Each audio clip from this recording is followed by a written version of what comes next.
نستعينه ونؤمن به ونتوكل عليه ونعوذ بالله من شرور أنفسنا ومن سيئات أعمالنا من يهده الله فلا مضل له ومن يضلل فلا هادي له ونشهد أن لا إله إلا الله وحده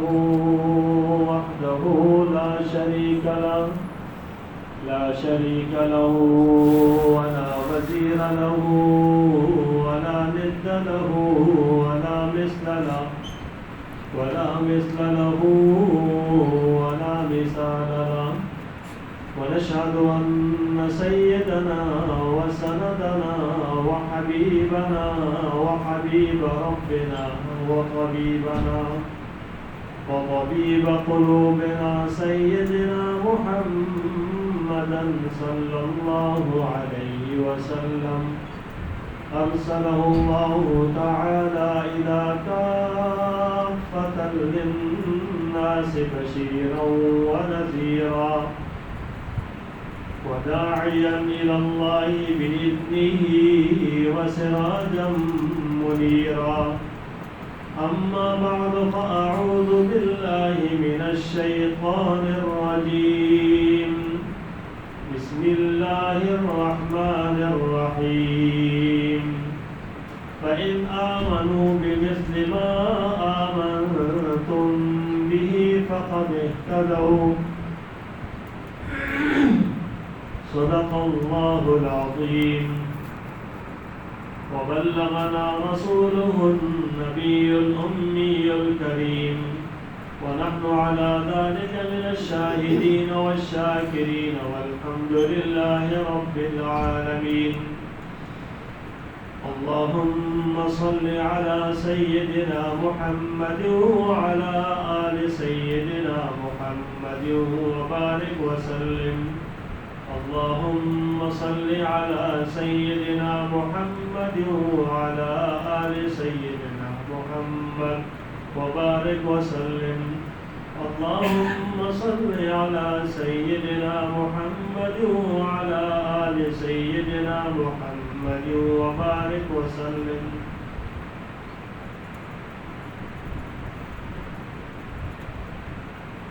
اللہ تبارک و تعالیٰ نے یہ دین مستقیم اور یہ ہدایت کا راستہ جس جماعت کے ذریعے ہم تک پہنچایا ہے وہ صحابہ کرام رضوان اللہ علیہ اجمعین کی جماعت ہے۔ صحابہ کرام رضوان اللہ علیہ اجمعین وہ عظیم لوگ ہیں۔ اس دنیا کے اندر کوئی لوگ ہوتے ہیں نا، کسی کی اچھائی کی، خوبی کی، بہتری کا سرٹیفکیٹ جاری کرتے ہیں تو پھر جتنا معتبر ادارہ ہوتا ہے، جتنا معتمد ہوتا ہے تو انسان اس پر اعتماد کرتا ہے کہ فلاں ادارے نے اس کا سرٹیفکیٹ دیا، یہ کلیئر ہے، یہ اچھا ہے۔ اور صحابہ کرام وہ لوگ تھے جن کی جو ہے نا دنیا آخرت کی کامیابی کا سرٹیفکیٹ اللہ تبارک و تعالیٰ خود قرآن میں دیا ہے۔ اور اندازہ کریں کہ اس سے بڑھ کر عظیم جماعت کائنات میں کوئی ہو سکتی، کوئی نہیں ہو سکتی۔ صحابہ کرام رضوان اللہ علیہم اجمعین سے بڑھ کر کائنات میں بہترین جماعت اور کوئی نہیں ہو سکتی۔ اگر انبیاء علیہ السلام کو کوئی ایک بڑی جماعت کسی نے دی ہے نا، تو اللہ تبارک و تعالیٰ نے جو محمد رسول اللہ صلی اللہ علیہ وسلم کو جماعت دی تھی صحابہ کرام کی، اس سے بڑھ کر عظیم جماعت اور کوئی نہیں۔ اب صحابہ کرام رضوان اللہ علیہ اجمعین کون تھے؟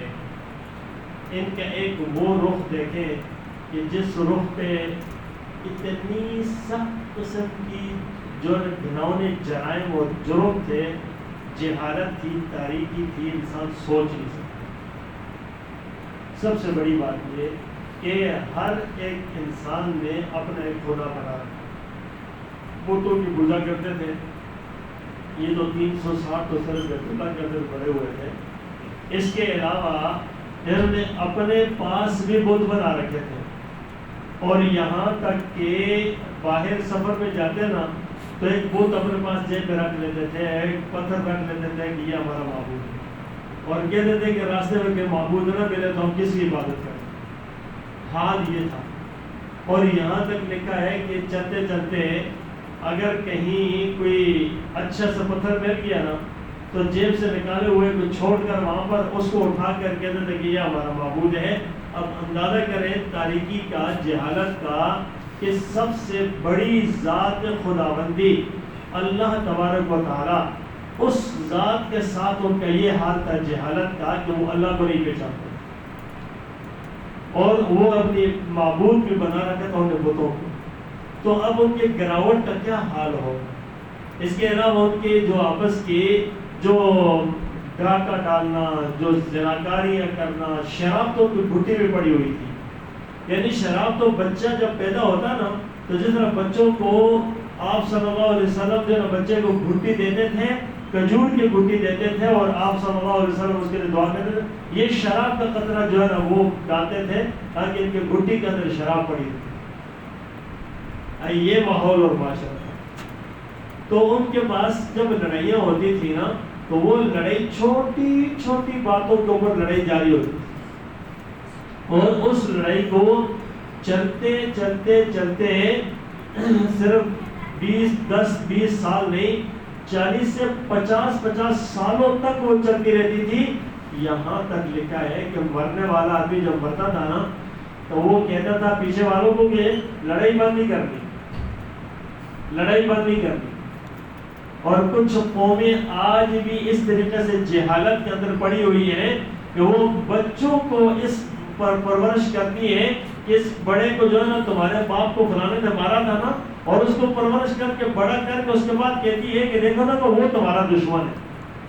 نہ اس کو علم سکھایا جاتا نہ کچھ اور، بس یہ تمہارا دشمن ہے۔ جوان ہوا اور اس کے پہلی بات اس کو یہ کراتے ہیں کہ اچھی سی گن بندوق لے کر دے کے بس یہ جا کر تم اس کو قتل کرو، یہ تمہارا دشمن ہے۔ یہ جہالت کی انتہا ہے۔ تو عرب کے اندر تو پھر جو ہے نا بہت بڑی سطح پہ یہ جہالتیں چلتی تھی اور یہ لڑائیاں ہوتی تھی۔ یہاں تک کہ رسول اللہ صلی اللہ علیہ وسلم کی جب بعثت ہوئی، آپ صلی اللہ علیہ وسلم ایک ایسی روشنی لے کر آئے، آپ صلی اللہ علیہ وسلم ایسی ہدایت کی روشنی لے کر آئے کہ آپ کا تشریف لانا تھا، ابھی تشریف لائے ہی نہیں تھے کہ پہلے سے آپ کی آمد کا جس طریقے سے وجود ہونے لگا تو اس وقت خیر خیر خیر پھیلنے لگا۔ جہاں روشنی آتی ہے تو وہاں پر تاریکی خود بخود غائب ہو جاتی ہے نا، لائٹ جلے یا اندھیرا ختم ہو جاتا ہے۔ تو یہ لائٹوں کی، یہ دنیا کی اس ٹیکنالوجی کی چیز تو تھی نہیں، وہ تو علم کی روشنی تھی۔ اور جب آپ صلی اللہ علیہ وسلم تشریف لائے، آپ صلی اللہ علیہ وسلم نے دعوت دی، آپ صلی اللہ علیہ وسلم تشریف لانے کے بعد آپ نے لوگوں کو جیسے ہی لوگوں کو کلمے کی دعوت دی اور کلمے کی طرف بلایا، وہی لوگ جو اتنے جہالت میں پڑے ہوئے تھے اور جاہل کہلاتے تھے، جیسے ہی کلمہ پڑھے تو وہ کائنات کے عظیم لوگ بن گئے۔ اور وہی لوگ تھے کہ پھر ان کی اس زندگی اور اس زندگی کو دیکھیں تو پھر جب یہاں نظر آتے ہیں تو سبحان اللہ، پھر کیا ہے کہ ہر طرف سے انہی کی بدولت روشنی پھیل رہی تھی۔ یہ کیا چیز تھی اور وہ کون سی چیز تھی اور کس چیز کو اس نے لیا تھا؟ وہ یہ چیز تھی کہ جس کو انہوں نے لیا تھا، یہ دل ان کے اندر اعتقاد ان کا پہلے غلط اور باطل اور برائی پر تھا، روشنی نہیں تھی۔ جیسے یہ اعتقاد ان کا درست ہوا، ان کو قرآن ملا، ان کو دعوت ملی، کلمہ ملا، اللہ کے رسول صلی اللہ علیہ وسلم ملے اور کلمہ پڑھ کر مسلمان ہوئے، کلمہ پڑھ کر مسلمان ہوئے، یہ ساری جہالتیں ختم۔ اب ایک آدمی کہتا ہے یار کلمہ پڑھ کر مسلمان ہونے کے بعد ہے نا اب بہت ساری ایک زندگی 40 50 60 70 سال سے جہالت کو گزاری ہے، یہ یکدم اڑ کر آ کر سیکھنا پڑے گا نا، اس مسلمان کو سیکھنا پڑے گا۔ سیکھتے سیکھتے سیکھتے پھر جا کر کے عرصے کے بعد جا کر کوئی سیکھ کے پھر جو عمل کرے گا۔ بھائی بات یہ ہے یہاں سیکھنے کے بعد ایک نکتہ ہے، جیسے ہی پلٹے نا پلٹنے کے بعد انہوں نے کوئی کام اپنی مرضی کا نہیں کیا تھا، ہر کام پہ وہ رسول خدا صلی اللہ علیہ وسلم کی مرضی کو تلاش کرتے. تو اب مسئلہ حل ہو جاتا ہے کہ بھائی اس میں مسلمان ہونے کے بعد ہے نا، اب جہالت والے اعمال نہیں، اب عمل تو کرنا تھا ہم نے، یعنی عبادت کرنی تھی، پیش آنا تھا ایک دوسرے کے ساتھ، دن رات تھی اور برتاؤ تھا جو جہالت میں کرتے تھے. اب آپ نے جو بھی کام کرنا تھا نا وہ رسول اللہ صلی اللہ علیہ وسلم سے پوچھ کے تعلیمات کے مطابق کرنا. تو یک دم بدل گئے. اب جہالت نہیں، اب جہالت تو ختم ہو گئی، روشنی آ گئی، لیکن اب روشنی کو حاصل کر کے جانا ہوتا ہے نا. ہمارا حال بھی یہ ہوتا ہے نا کہ ہم جب تھوڑے سے چینج ہوتے ہیں نا، اس کے بعد کہتے ہیں یار اب یہ بھی سیکھا نہیں ہے، سیکھیں گے. جب تک سیکھتا نہیں ہے جہالت پر چلتے رہتے ہیں. یہ نہیں، بلکہ اس دن سے ایک ہی نقطے پر کہ بھئی کوئی کام بھی بغیر شریعت کا حکم معلوم کیے نہیں کرنا، بس. تو آسان سی بات ہے نا، انسان کے لیے مسئلہ یاد ہو گیا، بھئی جو بھی کام کرنا ہے شریعت ان کو معلوم کرے اور اس کو مطابق کرے. تو صحابہ کرام رضوان اللہ علیہ اجمعین، سب سے پہلے ابو بکر رضی اللہ تعالیٰ عنہ، جب سب سے پہلے آپ صلی اللہ علیہ وسلم کو وحی ملی، آپ کو 40 سال تک آپ کے اخلاق، آپ کے سب کچھ سامنے تھے. جیسے ہی وحی نازل ہوئی، آپ کو نبوت ملی، پہلی دعوت آپ نے جا کر جب دی اور اپنے گھر کے اندر پہنچ کر اپنی کیفیات کو بتایا کہ غار حرا میں وہی نازل ہونے کے بعد کیا کیفیت تھی، اپنی بیوی کو بتایا، حضرت خدیجہ رضی اللہ تعالیٰ. اور اس کے بعد وہ کلمہ پڑھ کے مسلمان ہو گئی، وہ آپ کی دعوت کو قبول کیا، ابو بکر رضی اللہ عنہ قبول کیا، صحابہ کرام قبول کرتے کرتے کرتے کرتے جماعت بنتی گئی. اور پھر وہ جماعت ایسی کہ کیا شان ہے ان جماعت کی، ان لوگوں کی کیا شان ہے کہ جس وقت یہ قبول کرتے کرتے جماعت بنتے بنتے بنتے بنتے جیسے ہی بنتی گئی، کائنات پوری کے اندر ایک رہتی دنیا تک آج کتنے صدیاں گزر گئی ہیں، آج بھی صحابہ کرام کی وہ پھیلائی اور روشنی پھیل رہی، صحابہ کرام کی پھیلائی اور روشنی پھیل رہی ہے. یہاں تک کہ اب ان کا اتنا اعتقاد کے من کے پکے اور سچے تھے نا، جیسے ہی مثلا حضرت عمر رضی اللہ تعالیٰ عنہ ایک طرف حضرت عمر رضی اللہ تعالیٰ عنہ تشریف لے جا رہے، آپ صلی اللہ علیہ وسلم اللہ اکبر، رسول خدا صلی اللہ علیہ وسلم کے مقابلے میں تشریف لے جا رہے اور جا کر رسول صلی اللہ علیہ وسلم کا سر تن سے جدا کرنا، کام کو تمام کرنا، سب کو ختم کرنا، قصہ ختم کرنے کے درپے ہونے کے لیے وہاں جا رہے تھے. مرضی اللہ کی چلتی ہے، جو اللہ چاہتا ہے وہی ہوتا ہے. انسان جو ارادہ کرتا ہے وہ پورا نہیں ہوتا، اللہ جو چاہتا ہے وہی ہوتا ہے. ہم اپنے ارادوں کو پتہ نہیں کس طریقے سے تکمیل کرنے کے درپے ہوتے ہیں. بھائی کہیں روکا جا رہا ہے، روک جا رہا ہے، کہ ٹھوکر لگتی ہے نا تو سنبھل جا. تو اب حضرت عمر رضی اللہ عنہ جا رہے اپنے ارادے کے بڑے پکے کہ یار کرنا ہے اور ختم کرنا ہے. راستے کے اندر صحابی رسول صلی اللہ علیہ وسلم کہتے ہیں بھائی کہاں کیا ارادہ ہے، بس رسول صلی اللہ علیہ وسلم کا قصہ تمام کرنا.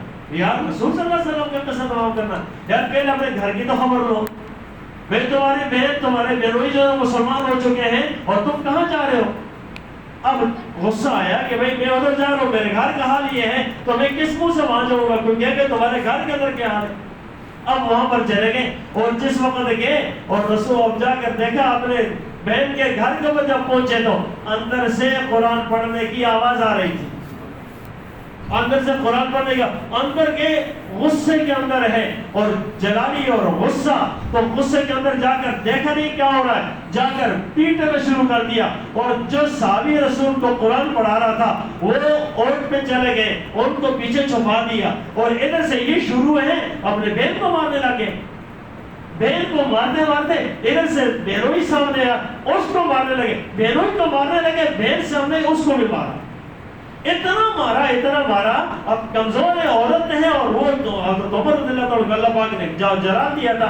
تو یعنی جہالت کے اندر بھی بہادر تو تھے، بہادری تو انسان کی تھی لیکن غلط استعمال ہو رہی تھی.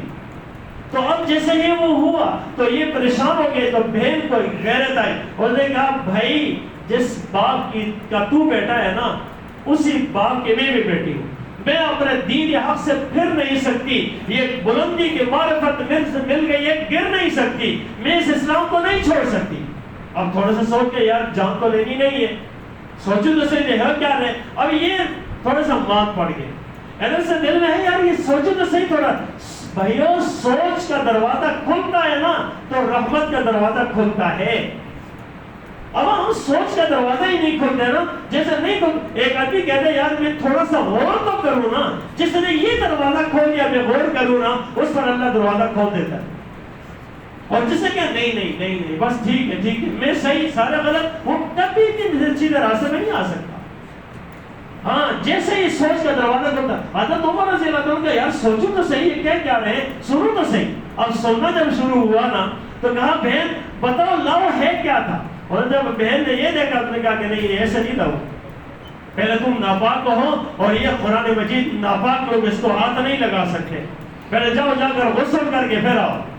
اب تو جب غسل کرنے اور کسی چیز کو دیکھ کر پرکھنے، اور وہ تو دین حق ہے وہ تو جگہ کرتی ہے پھر ہم، تو پھر جس وقت مڑ کر آئے اور کہا ہاں آپ بیٹھو، قرآن مجید سامنے رکھے، وہ عورت تھے کچھ اور لکھے وہ تو اس پر سامنے رکھا، اور اس کے اوپر ما انزلنا علیک القرآن لتشقى الا تذکرۃ لمن یخشى تنزیلا ممن خلق الارض والسماوات العلی الرحمن علی العرش استوى له ما في السماوات وما في الارض وما بینهما وما تحت الثرى وان تجهر بالقول فانه يعلم السر واخفى الله لا اله الا هو له الاسماء الحسنى وهل اتاك حديث موسى اللہ لا الہ الا ہو لہ الاسماء الحسنى، پہنچے یہاں تک دل نرم پڑ چکا تھا، اندر کی دنیا بدل چکی تھی۔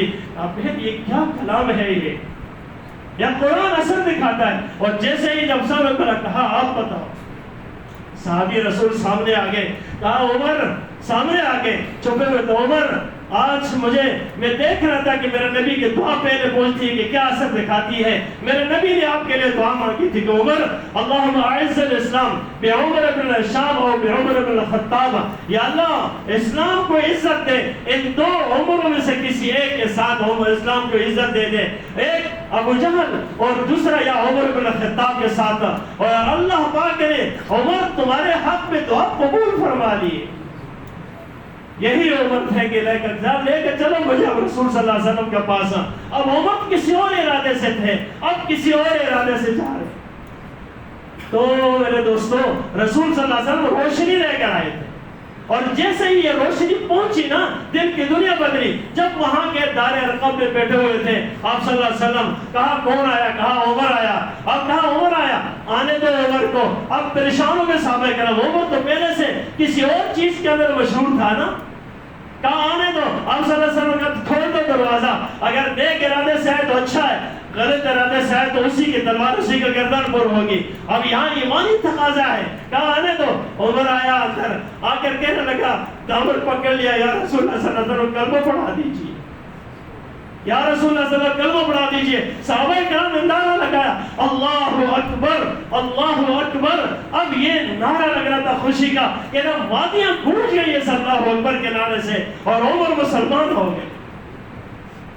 یہی عمر رضی اللہ تعالیٰ عنہ ایک عمر ہے۔ اب آپ صلی اللہ علیہ وسلم اس عمر کے بارے جیسے مسلمان ہوئے، اب نماز کا ٹائم ہوتا ہے، عمر کہتے ہیں یا رسول اللہ صلی اللہ علیہ وسلم، کہا نماز پڑھتے ہیں، کہاں، کہا بیت اللہ میں نماز پڑھیں گے، یہاں کیوں پڑھیں؟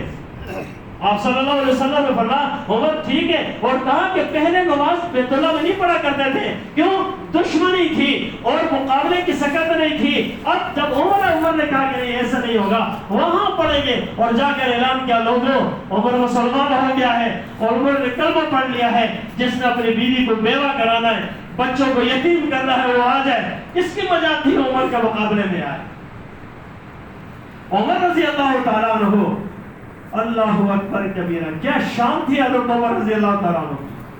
آپ صلی اللہ علیہ وسلم ان کے بارے میں اتنا فرماتے ہیں لو کان بعدی نبی لکان عمر، میرے بعد اگر نبی ہوتا تو عمر نبی ہوتا، میرے بعد نبی ہوتا عمر نبی ہوتا۔ آپ سمجھے عمر کی بصیرت کتنی تھی، عمر کو اللہ نے کیا صفات دی؟ عمر رضی اللہ عنہ وہ تھے قرآن مجید کے کئی آیات کئی احکامات عمر رضی اللہ عنہ کے موافقت میں یا رسول اللہ صلی اللہ علیہ وسلم مقام ابراہیم کو نماز کی جگہ نہ بنا لے، اللہ نے قرآن کی آیت نازل کر دی وَاتَّخِذُوا مِن مَقَامِ إِبْرَاهِيمَ مُصَلًّى، یا رسول اللہ صلی اللہ علیہ وسلم پردہ کرنا چاہیے، اللہ پاک نے قرآن مجید کی آیت نازل کر دی، پھر پردے کا حکم آیا۔